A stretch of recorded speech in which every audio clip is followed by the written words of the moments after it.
Olá, tudo bem? Estou eu aqui de novo.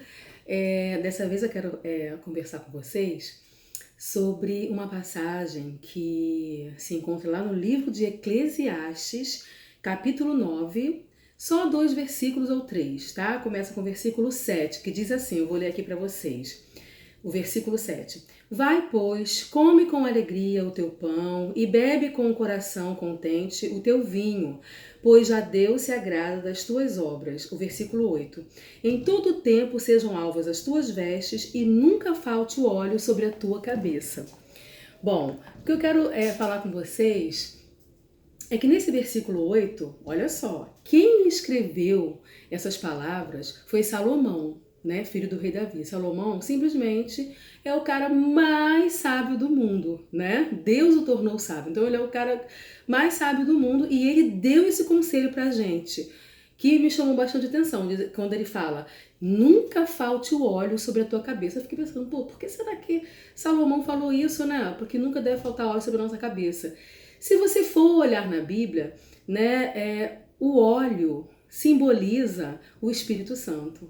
Então, Salomão está simplesmente falando assim, olha, que nunca falte a presença do Espírito Santo sobre a tua vida. Que você sempre seja cheio do Espírito Santo. Que você seja amigo do Espírito Santo. Que você tenha intimidade com o Espírito Santo. É isso que ele está falando. Nunca falte o óleo sobre a tua cabeça. Aí eu comecei a procurar na Bíblia, né, personagens que tinham essa intimidade com o Espírito Santo. E eu me lembrei, sabe de quem? De Davi. O rei Davi, né? O pastor Davi, pastor de ovelhas, né? O pastor Davi estava lá no campo, ele tinha que os seus 12 anos, 13, não sei, né? Era uma criança, tomando conta das ovelhas. E lá no campo, né, tomando conta das ovelhinhas do pai dele, ele fez uma oração a Deus, né? Falou o Salmo 23, que a gente já conhece: ó Senhor, que eu sempre seja cheio do teu óleo, né? Que nunca falte óleo na minha cabeça. E sempre pedia essas coisas para Deus. O que ele estava pedindo, na verdade, eu até ouvi um pastor uma vez pregando, era que quando ele fala assim: unges a minha cabeça com óleo e o meu cálice transborda. Unges a minha cabeça com óleo. Ele estava pedindo simplesmente para ser rei de Israel. Porque na época de Davi, quem era ungido com óleo era um rei, era sacerdote, era alguma pessoa importante. Então ele estava lá no meio do campo fazendo essa oração a Deus, né? Lá escondidinho, né? Deus estava vendo a oração dele, né? Assim às vezes somos nós também. Às vezes a gente está no escondidinho, a gente faz aquela oração, mas Deus está vendo. Deus viu o que você pediu em secreto, mas ninguém precisa ver, né? Apenas Deus.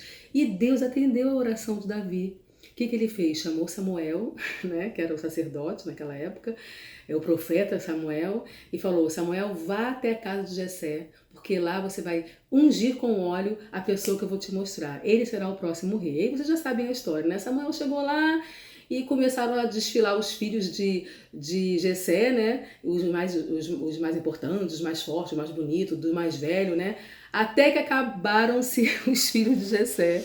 Ninguém se lembrava do pastorzinho Davi, né? Era uma criança, estava lá largado no campo, mas Deus se lembrava dele. Deus conhecia ele. O que aconteceu? Chama Davi, pois avisa ele que eu não saio daqui enquanto ele não voltar. Agora você imagina Davi lá no campo, tranquilão, tomando conta das ovelhinhas. Chega alguém lá correndo e fala: Davi, corre, corre, corre, corre, que o profeta Samuel está lá em casa e disse que não vai embora enquanto você não chegar. Pô, imagina Davi, caraca, o que eu fiz, né? Simplesmente Samuel, o cara mais importante de Israel, né? Tá na minha casa e disse que não vai embora enquanto eu não chegar. Como assim? Ele nem me conhece, né? Mas Deus conhecia. Olha que coisa linda, gente. Você não precisa ser conhecido por gente importante, por gente famosa, não. Basta apenas Deus te conhecer, né? E aí, Davi chega lá e o final da história vocês já sabem. Davi é ungido rei, né? Diante de todo mundo ali e a oração dele é atendida, né? O óleo é derramado sobre a cabeça de Davi. E diz a história, diz a Bíblia, que naquele instante, quando o óleo foi derramado, o Espírito Santo se apoderou de Davi. O Espírito de Deus se apoderou de Davi.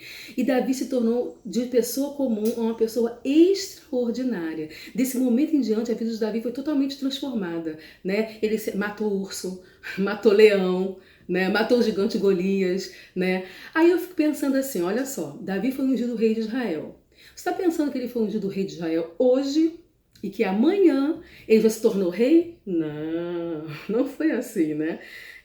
Eu já até falei isso num outro vídeo. Davi teve que penar muito. Mas o que eu quero destacar aqui agora com vocês é o Davi antes de ser cheio do Espírito Santo, antes de ser cheio da presença de Deus, e o Davi depois, né? Davi antes ele era um pastorzinho de ovelhas. Davi depois que foi ungido com óleo, né? Que foi cheio da presença de Deus.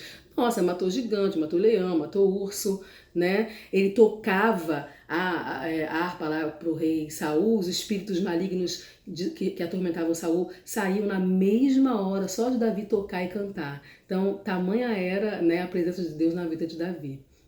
Uma outra pessoa da Bíblia que teve a vida completamente transformada, né, antes e depois do Espírito Santo, foi Pedro. Vocês lembram de Pedro, discípulo de Jesus? O impetuoso Pedro, Pedro que, né, cortou a orelha do soldado quando Jesus foi ser preso. Vocês se lembram disso? O soldado foi prender Jesus e Pedro já sacou-lhe da espada e cortou a orelha do soldado fora. Eu acredito que Pedro queria cortar a cabeça, né? Mas o soldado deve ter se retirado um pouquinho e cortou a orelha. Jesus, não, Pedro, calma, né? Vamos lá, colou a orelha do soldado no lugar.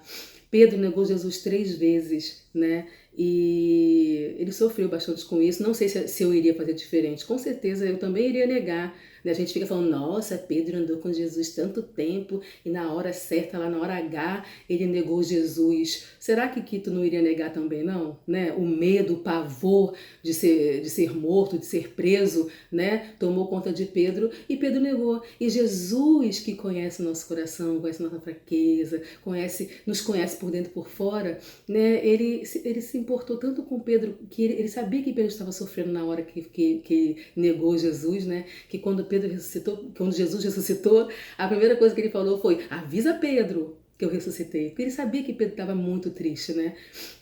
Não só pela morte de Jesus, mas por ter negado Jesus e tudo mais. Enfim, mas o que eu quero falar é que Pedro negou Jesus, cortou a orelha do soldado, fazia todas aquelas coisas, né, que todo mundo sabe, né, o temperamento dele e tal.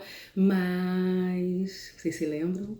Quando ele ficou em Jerusalém e que ele foi cheio do Espírito Santo, né, que todos foram batizados e falaram em novas línguas, a primeira pregação que Pedro fez, que aconteceu? 5.000 pessoas se converteram a Jesus. Com a primeira pregação de Pedro, só 5.000 pessoas. E, se eu não me engano, eram 5.000 homens. Nem se contaram as mulheres e as crianças que se entregaram a Jesus naquela pregação de Pedro. Para vocês verem como faz a diferença na vida da pessoa. O óleo, né? A presença do Espírito Santo na vida da pessoa.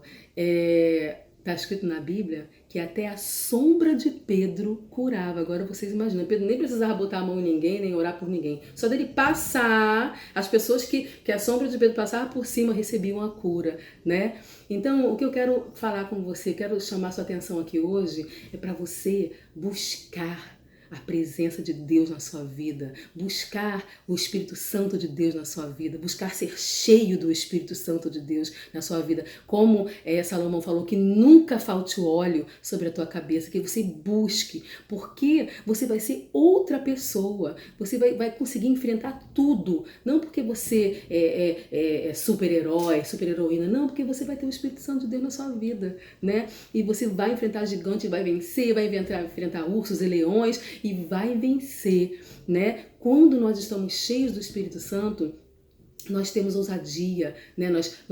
Deus lança fora todo medo, né? E a gente consegue ultrapassar as barreiras. Então, é isso que eu quero falar com você, né? Para você buscar a presença do Espírito Santo, ser íntimo, ser amigo, né? Sentir a doce voz do Espírito Santo falando no seu coração. Grande beijo!